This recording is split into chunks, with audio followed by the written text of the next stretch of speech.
ಕರ್ನಾಟಕ ರಾಜ್ಯ ಸರ್ಕಾರ ಕಾವೇರಿ ವಿಚಾರವಾಗಿ ಮತ್ತೊಮ್ಮೆ ವಿಫಲತೆ ಕಂಡಿರುವಂತದ್ದು ಇವತ್ತು 3500 ಕ್ಯೂಸೆಕ್ ನೀರನ್ನ ತಮಿಳುನಾಡಿಗೆ ಬಿಡಬೇಕು ಅಂತ ಆದೇಶ ಬಂದ ಮೇಲೆ ಡಿ.ಕೆ. ಶಿವಕುಮಾರ್ ಅವರ ಕಾವೇರಿ ಬಗ್ಗೆ ಅವರಿಗಿರುವಂತ ಕಾಳಜಿ ಸ್ಪಷ್ಟ ಆಗ್ತಾ ಇದೆ. ರಾಜ್ಯದ ಪರವಾಗಿ ಸರಿಯಾಗಿ ವಾದ ಮಾಡುವಂತ ಸಮರ್ಥತೆಯನ್ನ ಇವತ್ತು ರಾಜ್ಯ ಸರ್ಕಾರ ಕಳ್ಕೊಂಡಿದೆ. ಬಲವಂತ ಮಾಡಿ ನೀರಾವರಿ ಇಲಾಖೆಯನ್ನ ರಾಮಲಿಂಗಾರೆಡ್ಡಿ ಅವರ ತಲೆಗೆ ಕಟ್ಟಿದ್ದಾರೆ. ಬಲವಂತದ ಮದುವೆ ರಾಮಲಿಂಗಾರೆಡ್ಡಿ ಅವರದು. ಅವರು ಖಾತೆ ತಗೊಳಕ್ಕೆ ಇಷ್ಟ ಇಲ್ಲ ಮತ್ತು ಗೇಟ್ ಉದ್ಘಾಟನೆ ಭದ್ರಾ ನೀರಾವರಿ ಸಚಿವರೇ ಎಲ್ಲ ಮಾಡಬೇಕಾಯ್ತು, ಪೂಜೆಯಿಂದ ಹಿಡಿದು ಉದ್ಘಾಟನೆವರೆಗೂ ಅವ್ರದೇ ಇನ್ಚಾರ್ಜ್. ಆದ್ರೆ ಹೋಗದೆ ನಮ್ಮ ಪ್ರತಿರೋಧವನ್ನ ಮಾಡಿದ್ದಾರೆ. ನನಗನ್ಸ್ತತೆ ಈ ಕಾವೇರಿ ವಿಚಾರವಾಗೂ ಕೂಡ ಅವರ ಪ್ರತಿರೋಧದಿಂದನೇ ಈ ತರದ ಆರ್ಡರ್ಗಳು ಕೂಡ ಬಂದಿರೋದು. ಕೇರ್ಲೆಸ್. ಅವ್ರಿಗೆ ಇಲಾಖೆ ಬಗ್ಗೆ ಇಷ್ಟ ಇಲ್ಲ, ಬಲವಂತದ ಇಲಾಖೆ ಕೊಟ್ಟಿದ್ದಾರೆ. ಅಟ್ಲೀಸ್ಟ್ ಮುಖ್ಯಮಂತ್ರಿ ಆದಂತವ್ರು ಕರೆದು ಮಾತಾಡಿ ಅವ್ರಿಗೆ ಯಾವ ಇಲಾಖೆ ಬೇಕೋ ಅದನ್ನು ಕೊಟ್ಟು ಅವರು ಸರಿಯಾಗಿ ಕೆಲಸ ಮಾಡೋಂಥದಕ್ಕೆ ಅವಕಾಶ ಮಾಡಬೇಕಾಯಿತು. ಅದೆಲ್ಲ ಹಾಳಾಗೋಗ್ಲಿ. ಆದರೆ ಇವತ್ತು ಕಾವೇರಿ ಇಡೀ ಬರಗಾಲದ ಛಾಯೆ ಇಡೀ ರಾಜ್ಯದಲ್ಲಿ, ಹಳೆ ಮೈಸೂರು ಭಾಗದಲ್ಲಿ ನಾನೇ ಹೋಗಿದ್ದೆ. ಮಂಡ್ಯದಲ್ಲಿ ಕಳೆದ 10 ದಿನದಿಂದ ಬರದ ಅಧ್ಯಯನಕ್ಕೆ ನಾನು ಹೋಗಿದ್ದೆ. ಆ ಸಂದರ್ಭದಲ್ಲಿ ಕಬ್ಬು ಒಣಗಿದೆ ಎಲ್ಲ ಕಡೆ. ಕಾವೇರಿ ಬೇಸ್ಗೆ ಹೋಗಿದೆ. ನಾನು ಕಾವೇರಿ ಡ್ಯಾಮ್ ಹತ್ರ ಹೋಗಿ ಕೆಳಗಡೆ ಇಳಿದು ಆ ನೀರನ್ನು ಪಾತಾಳಕ್ಕೆ ಹೋಗಿರೋ ನೀರನ್ನು ಕೂಡ ನಾವು ಕ್ಯಾಮೆರಾದಲ್ಲಿ ಸೆರೆ ಹಿಡಿದು ತಂದಿದ್ರಿ. ಇಷ್ಟಾದರೂ ಕೂಡ ಕಾಂಗ್ರೆಸ್ ಸರ್ಕಾರ ಕಾವೇರಿ ಮಡಿಲನ್ನ ಬರದು ಮಾಡುವ ಮೂಲಕ ಕನ್ನಡಿಗರಿಗೆ ದ್ರೋಹ ಬಗೆದಿದ್ದಾರೆ. ಈಗಾಗಲೇ ಕಾಂಗ್ರೆಸ್ ಸರ್ಕಾರ ಡಿ.ಕೆ. ಶಿವಕುಮಾರ್ ಮುಖ್ಯಮಂತ್ರಿ ಆದ್ಮೇಲೆ ಎಲ್ಲ ಡ್ಯಾಮ್ಗಳು ಬರಿದಾಗಿದೆ. ಈಗಾಗಲೇ ಎಲ್ಲೋದ್ರೂ ಬರಿದು ಅಂತಾನೆ ಬೋರ್ಡ್ ಹಾಕ್ಬಿಟ್ಟವ್ರೆ ಎಲ್ಲ ಕಡೆ. ಬೆಳೆ ಬೆಳಿಬೇಡಿ, ಕುಡಿಯೋ ನೀರಿಗೆ ಮಾತ್ರ ಅಂತೇಳಿ ಎಲ್ಲ ಕಡೆ ಪ್ರಚಾರಗಳನ್ನ ಮಾಡ್ತಾ ಇದ್ದೀರಾ. ನಮ್ಮ ರೈತರು ಬೆಳೆ ಬೆಳಿಬಾರ್ದು, ಕುಡಿಯೋ ನೀರಿಗೆ ಮಾತ್ರ ಉಪಯೋಗ ಮಾಡಬೇಕು, ಅದು ಲಿಮಿಟೆಡ್. ಈಗಾಗಲೇ ಬೆಂಗಳೂರಲ್ಲಿ 4 ದಿನಕ್ಕೊಂದ್ಸರಿ ನೀರು. ಬೆಂಗಳೂರಲ್ಲಿ 1.5 ಕೋಟಿ ಜನ ಇದ್ದಾರೆ. ನಾವು ಕೊಡ್ತಾ ಇರೋದು 50 ಲಕ್ಷ ಜನಕ್ಕೆ ಮಾತ್ರ ನೀರು. ಉಳಿದ 1 ಕೋಟಿ ಜನಕ್ಕೆ ನಾವು ನೀರೇ ಕೊಡ್ತಾ ಇಲ್ಲ, ಕಾವೇರಿ ನೀರು. ಯಾಕಂದ್ರೆ ನೀರಿಲ್ಲ ನಮ್ಮಲ್ಲಿ. ಅಂತದ್ರಲ್ಲಿ ಇದೊಂಥರ ಬೆಂಗಳೂರು ಜನತೆಗೆ, ಮೈಸೂರು ಮಂಡ್ಯ ಜನತೆಗೆ ಒಂಥರ ಬರಸಿಡಿಲಿದು. ಈಗಾಗಲೇ ಡೆಡ್ ಸ್ಟೋರೇಜ್ ಅನ್ನ ಲೆಕ್ಕ ಹಾಕಿದ್ರೆ ನಮ್ಗೆ ಉಳಿಯುವಂಥದ್ದು 4-5 TMCನೂ ಉಳಿಯಲ್ಲ ಅಲ್ಲಿ. ಈಗ 4 TMC ಅವ್ರಿಗೆ ನೀರು ಬಿಡಬೇಕು. ನಾವು ಪ್ರತಿದಿನ 3500 ಕ್ಯೂಸೆಕ್ಸ್ ನೀರನ್ನ ಬಿಡಬೇಕು. ಅಂದಾಜು 4 TMC ನೀರು ಬಿಟ್ರೆ ಕುಡಿಯೋ ನೀರಿಗೆ ಹಾಹಾಕಾರ ಬರ್ತದೆ.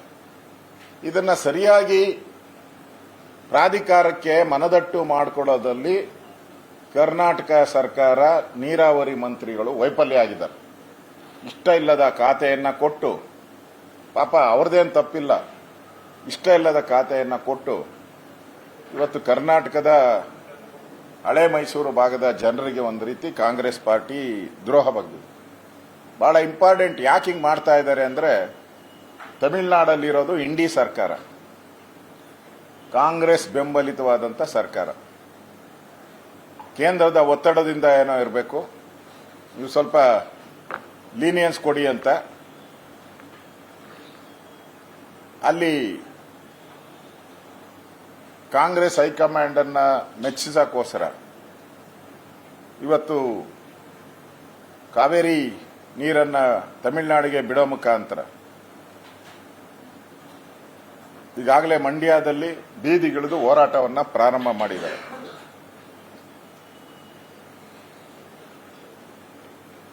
ಇದರಿಂದ ಒಂದು ರೀತಿ ಕಾಂಗ್ರೆಸ್ ಸರ್ಕಾರ ಬಂದ ಮೇಲೆ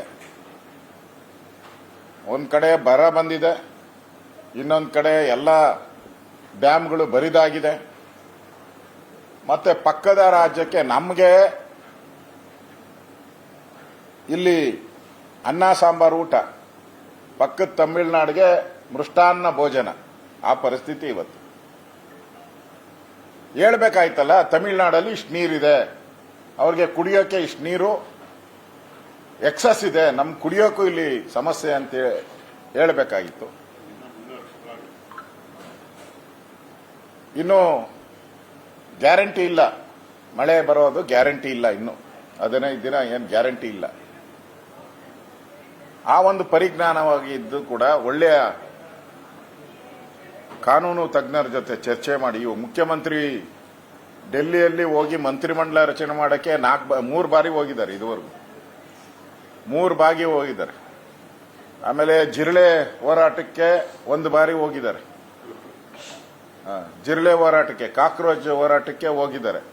ಆ ಕಾಕ್ರೋಚ್ ಹೋರಾಟಕ್ಕೆ ಹೋಗೋದು ಬದಲಾಗಿ ಒಂದಿನ ಕೂತ್ಕೊಂಡು ಒಳ್ಳೆ ಲಾಯರ್ಸ್ ಜೊತೆ ಡೆಲ್ಲಿಯಲ್ಲಿ ಕೂತ್ಕೊಂಡು ಮಾತಾಡಿ ಎಕ್ಸ್ಪ್ಲೈನ್ ಮಾಡಿ ಸಮಯ ಕಳೆದಿದ್ರೆ ಈ ಪರಿಸ್ಥಿತಿ ಇವತ್ತು ಬರ್ತಾ ಇಲ್ಲ. ಕಾಕ್ರೋಚ್ ಪಾರ್ಟಿ ಜೊತೆ ಹೋಗಿ ಕೂತ್ಕೊಳ್ಳಕ್ಕೆ ಟೈಮ್ ಇದೆ. ಮುಖ್ಯಮಂತ್ರಿ ಆದವರಿಗೆ ಈ ಕಾವೇರಿ ಪ್ರಾಧಿಕಾರದ ಆರ್ಗ್ಯುಮೆಂಟ್ ಡೇಟ್ ಗೊತ್ತಿದ್ರೂ ಸಹ ಯಾವುದೇ ಲಾಯರ್ಗಳನ್ನ ಭೇಟಿ ಮಾಡಿಲ್ಲ ಮುಖ್ಯಮಂತ್ರಿ.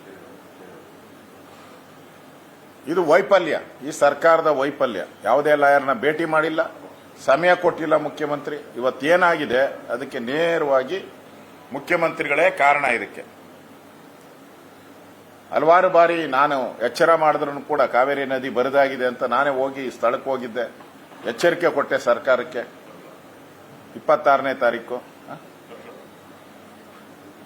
ಆದರೂ ಕೂಡ ಸರ್ಕಾರ ಎಚ್ಚರಗೊಂಡಿಲ್ಲ. ಇವತ್ತು ಈ ಬೆಳವಣಿಗೆ ಆಗಿರೋದಕ್ಕೆ ನೇರವಾಗಿ ಕಾಂಗ್ರೆಸ್ಸೇ ಕಾರಣ. ಅದಕ್ಕೆ ಕೂಡಲೇ ಇದು ಕಾಂಗ್ರೆಸ್ ಪಾರ್ಟಿ ವಿಚಾರ ಅಲ್ಲ, ಇದು ರಾಜ್ಯದ ಜನರ ಬದುಕಿನ ಪ್ರಶ್ನೆ. ಕಾವೇರಿ ಬೆಲ್ಟ್ ಏನಿದೆ ಆ ಜನರ ಬದುಕಿನ ಪ್ರಶ್ನೆ. ಆ ಬದುಕಿನ ಜೊತೆ ಚೆಲ್ಲಾಟ ಆಡುವಂತ ಈ ಕಾಂಗ್ರೆಸ್ ಸಂಸ್ಕೃತಿಯನ್ನು ಬಿಡಬೇಕು.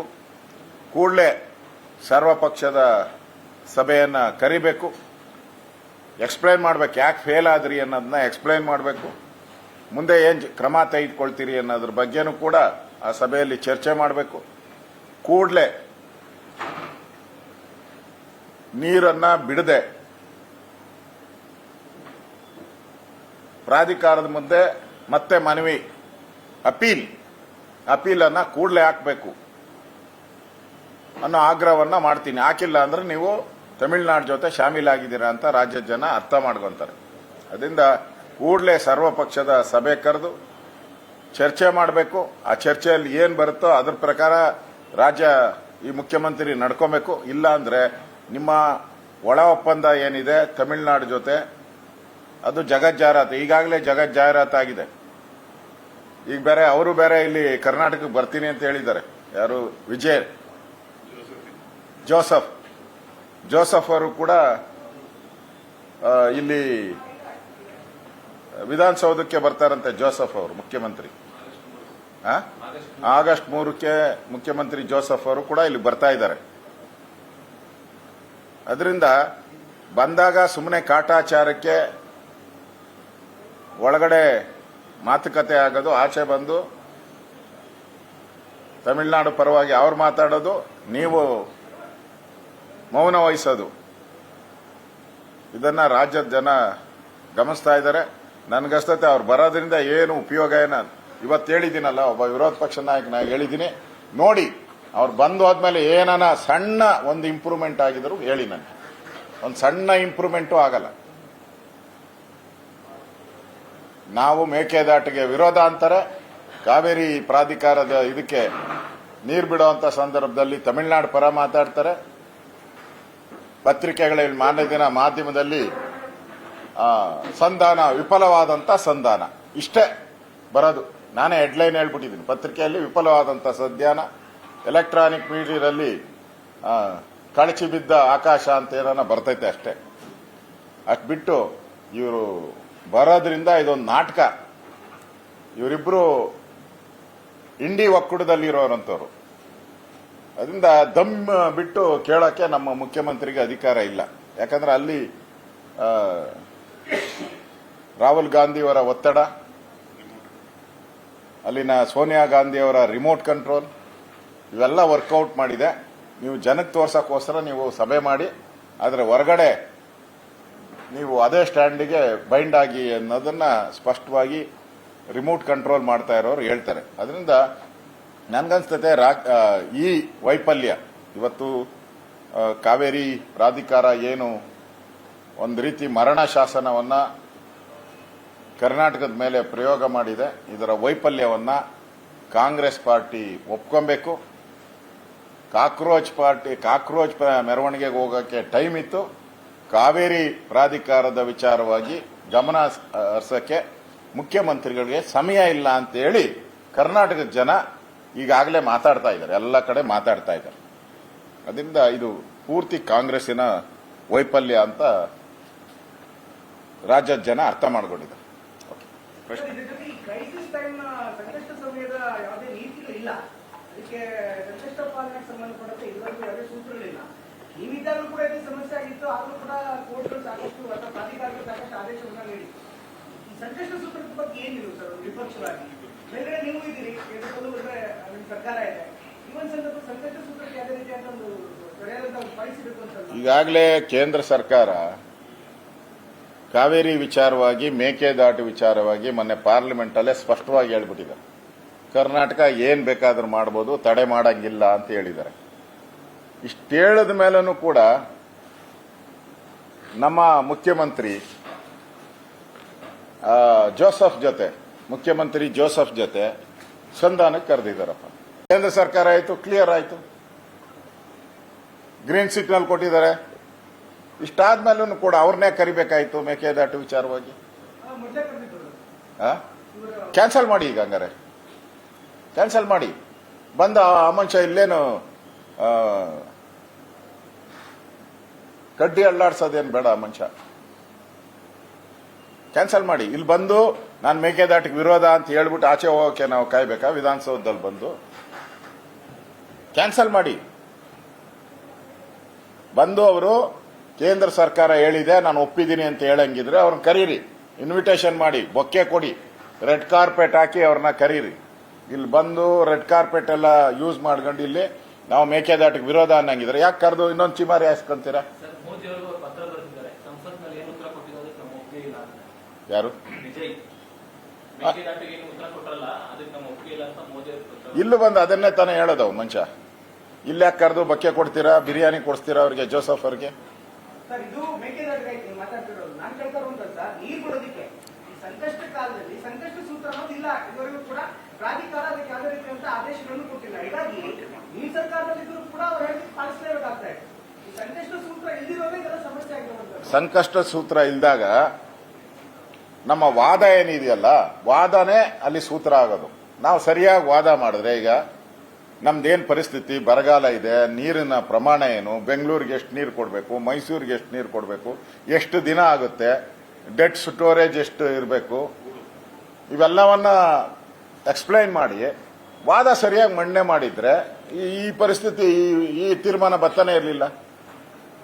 ಮುಖ್ಯಮಂತ್ರಿ ಆದವರು ಹೋಗಿ ಒಂದು ವಾರಕ್ಕೆ ಮುಂಚೆ ಹೋಗಿ ಕೂತ್ಕೊಂಡು ಡೆಲ್ಲಿ ಲಾಯರ್ಸ್ ಜೊತೆ ಮಾತಾಡಿ ಏನೇನು ಪಾಯಿಂಟ್ಸು, ಏನೇನು ಫೋಟೋಗಳು ಎಲ್ಲಾನು, ಚಿತ್ರ, ವಿಡಿಯೋ ಎಲ್ಲ ಮಾಡಿದಾರ? ಎಲ್ಲಿ ಮಾಡಿದಾರ? ವಿಡಿಯೋ ತೋರಿಸಿ. ಎಲ್ಲಿ ಮಾಡಿದ್ದಾರೆ ಚಿತ್ರ? ಏನು ಮಾಡಿಲ್ಲಲ್ಲ ಇವರು.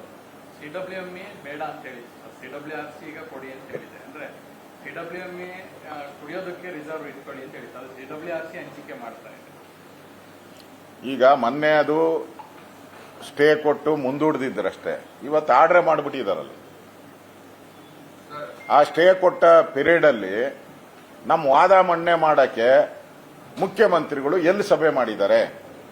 ಸರ್, ನಿನ್ನೆ ಡೆಲ್ಲಿಯಲ್ಲಿ ನೀರಾವರಿ ವಿಚಾರಕ್ಕೆ ಸಂಬಂಧಪಟ್ಟಂತ ಒಂದು ಸಭೆಯಲ್ಲಿ ರಾಜ್ಯದ ರಾಜ್ಯದ ಪರವಾಗಿ ಕಾನೂನು ಹೋರಾಟ ಮಾಡ್ತಾ ಇದ್ದಂತ ವಕಾಲತ್ ವಹಿಸಿದಂತ ಮೋಹನ್ ಕಾದರ್ಗೆ ಅವರು ಸಭೆಯಿಂದ ಆಚೆ ಹೋಗಿದ್ದಾರೆ ಅಂತ ಒಂದು ಅನ್ಕನ್ಫರ್ಮ್ ಸುದ್ದಿ ಹೇಳ್ತಾ ಇದೆ. ಅಂದ್ರೆ ರಾಜ್ಯದ ನೀರಾವರಿ ವಿಚಾರದಲ್ಲಿ ಸರ್ಕಾರ ಮತ್ತು ಕಾನೂನಿನ ಇಲಾಖೆ ಮತ್ತೆ ಕೋಆರ್ಡಿನೇಷನ್ ತಪ್ಪೋಗಿದೆ ಅಂತ ಖಾಸಗಿ ಅವರೇ ಅಸಮರ್ಥರಾಗಿದ್ದಾರೆ. ಕಾತರ್ಗಿ ಅವ್ರನ್ನ ನೀವು ತಪ್ಪು ತಿಳ್ಕೊಂಡಿದ್ದೀರಾ. ಕಾತರ್ಗಿ ಅವ್ರನ್ನ ಹೊರಗೆ ಹೋಗಿಲ್ಲ, ಅವರು ಹೊರಗೆ ಹಾಕಿದ್ದಾರೆ. ಇವರು ಹೊರಗೆ ಹಾಕಿದ್ದಾರೆ ಅವರು. ಯಾಕಂದ್ರೆ ಚರ್ಚೆ ಅಲ್ಲಿ ಬಹಳಷ್ಟು ಚರ್ಚೆ ನಡೆದಿರೋದು ಎಲ್ಲ ಪಾರ್ಲಿಮೆಂಟ್ ಮೆಂಬರ್ ಹತ್ರ, ನಮ್ಮೆಲ್ಲ ಕೇಂದ್ರದ ಸಚಿವರ ಜೊತೆ ಚರ್ಚೆ ಆಗಿರೋದು ಹೆಚ್ಚು ನೀರಾವರಿ ವಿಚಾರವಾಗಿ. ಕಾವೇರಿ ಇರ್ಬೋದು, ಮಹದಾಯಿ ಇರ್ಬೋದು, ಕೃಷ್ಣ ಇರ್ಬೋದು, ಮೇಕೆದಾಟು ಇರ್ಬೋದು, ಇದ್ರ ವಿಚಾರವಾಗಿ ಚರ್ಚೆ ನಡೆದಿದ್ದು. ಅವ್ರನ್ನ ಕಾತರ್ಕಿ ಅವ್ರನ್ನ ಕರೆದಿದ್ದ್ಯಾಕೆ, ಓಡಿಸಿದ್ಯಾಕೆ? ಇದುವರೆಗೂ ಸರ್ಕಾರ ಅದ್ರ ಬಗ್ಗೆ ಕ್ಲಾರಿಫಿಕೇಶನ್ ಕೊಟ್ರ? ಅವ್ರಿಗೆ ಚೇರ್ ಹಾಕ್ದಿರಾ ಆಚೆ ಕಳಿಸಿದ್ಯಾಕೆ?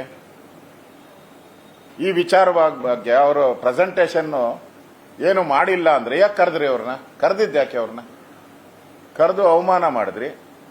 ಇವತ್ತು ಮೋಸ್ಟ್ಲಿ ಅದರಿಂದಾನೇ ಅವ್ರೇನೋ ಈ ತರದ ಆರ್ಡರ್ ಬರೋಕ್ಕೆ ಅಗೌರವ ತೋರಿರೋದು ಕಾರಣ ಇರ್ಬೋದನೋ ಗೊತ್ತಿಲ್ಲ.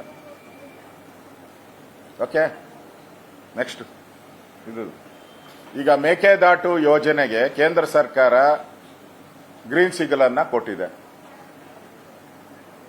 ಡಿ ಕೆ ಶಿವಕುಮಾರ್ ಅವರು ಮಾನ್ಯ ಮುಖ್ಯಮಂತ್ರಿಗಳು ಈಗಲಾದರೂ ಕ್ರಮ ತೆಗೆದುಕೊಳ್ತಾರ, ಶುರು ಮಾಡ್ತಾರ, ಇಲ್ಲ ತಮಿಳುನಾಡಿಗೆ ಅವರ ಇಂಡಿ ಕೂಟಕ್ಕೆ ಬೆಂಬಲ ಕೊಡ್ತಾರ? ಇದು ಸ್ಪಷ್ಟವಾಗಬೇಕು. ಈಗ ಇಷ್ಟು ದಿನ ನಮ್ಮ ಎಂಪಿಗಳೇನು ಕಳ್ಳೆಕಾಯಿ ತಿಂತಾ ಇದ್ರ ಅಂತ ಹೇಳ್ತಾ ಇದ್ರು. ಈಗೇನು ಹೇಳ್ತೀರಾ? ಕೇಂದ್ರ ಸರ್ಕಾರ ಕ್ಲಿಯರ್ ಕೊಟ್ಟ ಮೇಲೆ ಈಗ ನೀವು ತಮಿಳುನಾಡಿನ ನಿಮ್ಮ ಪಾರ್ಟ್ನರ್, ಇಂಡಿ ಪಾರ್ಟ್ನರು, ನಿಮ್ಮ ಕೊಲಿಗೂ ನೀವೆಲ್ಲ ಚುನಾವಣೆಗೆ ಹಣ ಕೊಟ್ಟಿದ್ದೀರಾ, ಅವ್ರ ಪರವಾಗಿ ಕೆಲಸ ಮಾಡಿದ್ದೀರಾ, ಬೆಂಬಲ ಮಾಡಿದ್ದೀರಾ. ಈಗ ಮೇಕೆದಾಟುನ ಶುರು ಮಾಡ್ತೀರಾ? ಅದಕ್ಕೋಸ್ಕರ ಒಂದು 10,000 ಕೋಟಿ ಕೂಡಲೇ ರಿಲೀಸ್ ಮಾಡ್ತೀರಾ? ಯಾವಾಗ ಗುದ್ಲಿ ಪೂಜೆ ಮಾಡ್ತೀರಾ?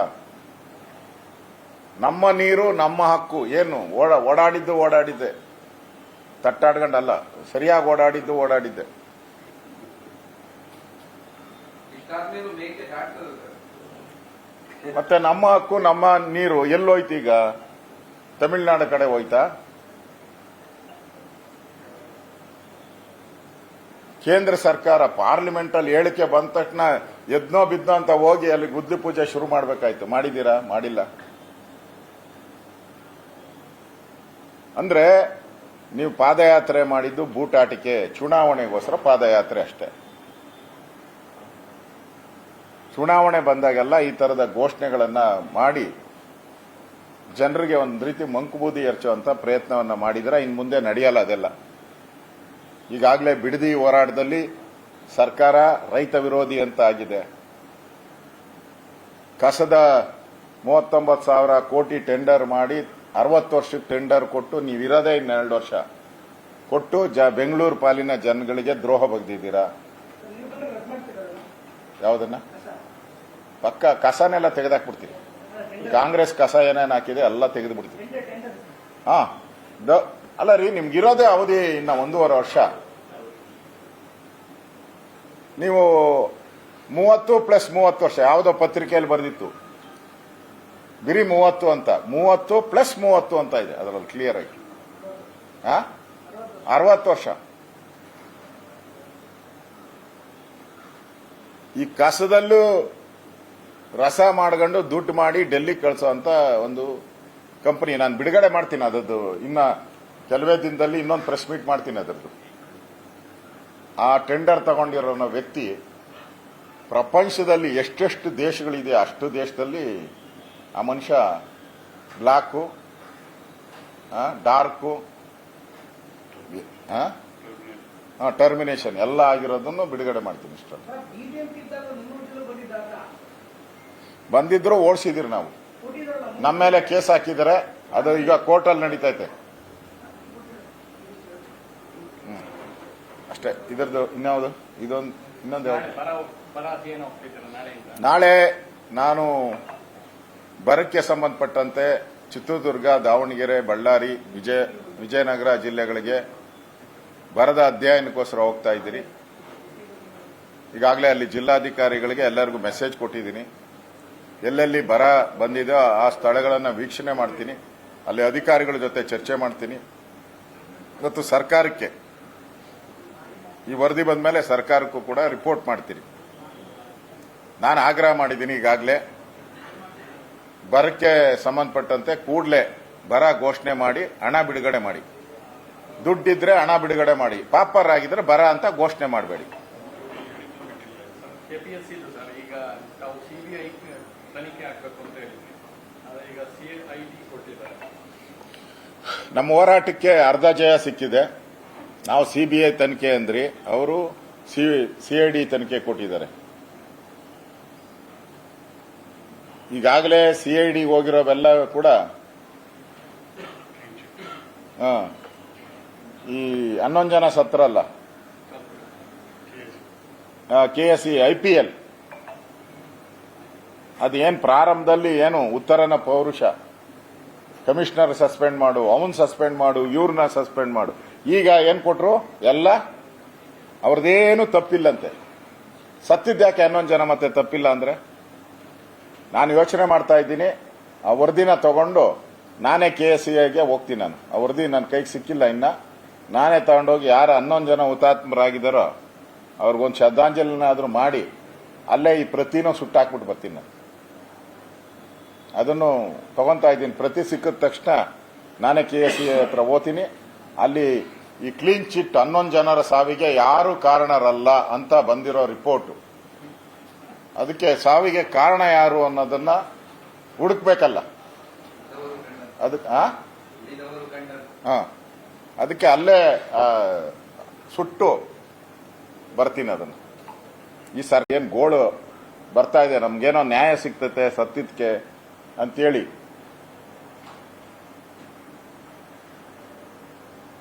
ಈಗ ಮೊನ್ನೆ ಕಾಕ್ರೋಚ್ ಪಾರ್ಟಿ ಆದಾಗ 11 ಕೋಟಿ ಪರಿಹಾರ ರಾಹುಲ್ ಗಾಂಧಿಯವರು. ಇಲ್ಲಾದಾಗ ರಾಜ್ಯ ಸರ್ಕಾರ 20 ಲಕ್ಷ. ಅಂದ್ರೆ ಅವ್ರು ತಪ್ಪು ಮಾಡಿದಾಗ ಏನೂ ಇರಲ್ಲ, ಕಾಂಗ್ರೆಸ್ ತಪ್ಪು ಮಾಡಿದಾಗ. ಮೋದಿ ತಪ್ಪು ಮಾಡಿದ್ರೆ ಮಾತ್ರ ಟ್ರಿಬಲ್ ಪೆನಾಲ್ಟಿ ಬೇಕು.